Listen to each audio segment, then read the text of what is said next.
ভারত সরকারের দ্রুত পদক্ষেপ চেয়ে সোশ্যাল মিডিয়ায় পোস্ট করেছেন কংগ্রেস সাংসদ প্রিয়াঙ্কা গান্ধী। বাংলাদেশে গ্রেফতার সন্ন্যাসী উদ্বেগ প্রকাশ করে পোস্ট প্রিয়াঙ্কা গান্ধী। চিন্ময় কৃষ্ণর গ্রেফতারি ও বাংলাদেশে সংখ্যালঘুদের ওপর হামলার ঘটনা উদ্বেগজনক। বাংলাদেশে সংখ্যালঘুদের নিরাপত্তা নিশ্চিত করতে হস্তক্ষেপ করুক কেন্দ্রীয় সরকার। এক্স হ্যান্ডেলে পোস্ট ওয়েনারের সাংসদ প্রিয়াঙ্কা গান্ধী।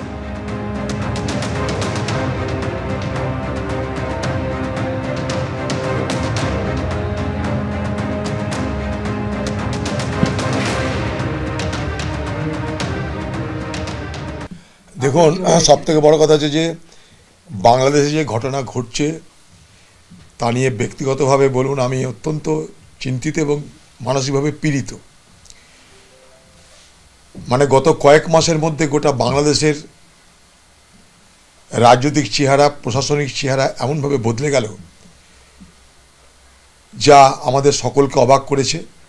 চিন্ময় সন্ন্যাসী, তাকে যেভাবে গ্রেপ্তার করা হয়েছে রাষ্ট্রদ্রোহের অভিযোগ করে, এটা তো স্পষ্ট যে হিন্দু সম্প্রদায়ের যে প্রতিরোধ হচ্ছে সেটাকে দুর্বল করে দাও।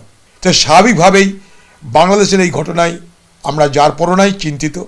বাংলাদেশে যেটা এখন হচ্ছে সেটা অত্যন্ত উদ্বেগজনকই একটা পরিস্থিতি তৈরি হয়েছে।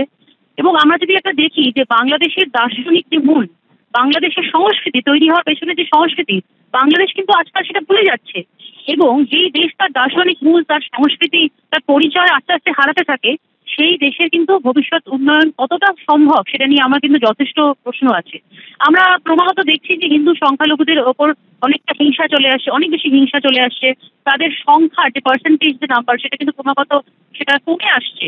বাংলাদেশে লালন মেলা বাতিল থেকে শুরু করে আজকে এই গ্রেপ্তার, এটা কিন্তু সবই একটা সংখ্যালঘু রক্ষায় যে বাংলাদেশ ব্যর্থ, বাংলাদেশ সরকার যে ব্যর্থ, সেটাই কিন্তু আস্তে আস্তে আমরা দেখতে পাচ্ছি।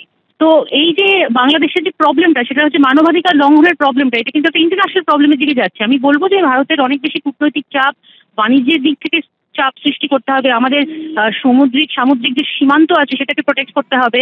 কিন্তু প্রবলেমটা এখনো কিন্তু আর ইন্ডিয়া বাংলাদেশের নয়। এবং আমি মনে করি যে অবিলম্বে আন্তর্জাতিক সম্প্রদায়ের কিন্তু এর দায়িত্ব নিতে হবে এবং একটা পদক্ষেপ এখানে নিতে হবে। যেটা হচ্ছে বাংলাদেশে অন্যায় হচ্ছে, যেটা হচ্ছে দুষ্কৃতি রাজ চলছে, এটা কাম্য নয়। বাংলাদেশের স্বাধীনতা ভারতের অবদান, বাংলাদেশে যে মানুষ যে কথা বলছে সেটা ভারতের অবদান। যখন রাজাকাররা এসে খুন করত, স্টুডেন্টদের মেরে কয়েকশো স্টুডেন্টকে ঢাকা বিশ্ববিদ্যালয়ে শুইয়ে দিছিল, তখন কোথায় ছিল এরা? তখন বাংলাদেশের প্রতিবাদের সাথে ভারত সামিল ছিল, তার কারণ হিউম্যানিটি গ্রাউন্ডে। তাই ভারতের অবদান ভুললে চলবে না। এবং ওখানেও ধর্মনিরপেক্ষতা দরকার। এর আগের সরকার ধর্মনিরপেক্ষ ছিল, তাই ওখানে হয়েছিল, মানে প্রোগ্রেস হয়েছিল। ধর্মনিরপেক্ষতাই প্রোগ্রেস আনে। এটা যেটা হচ্ছে সেটা অন্যায়।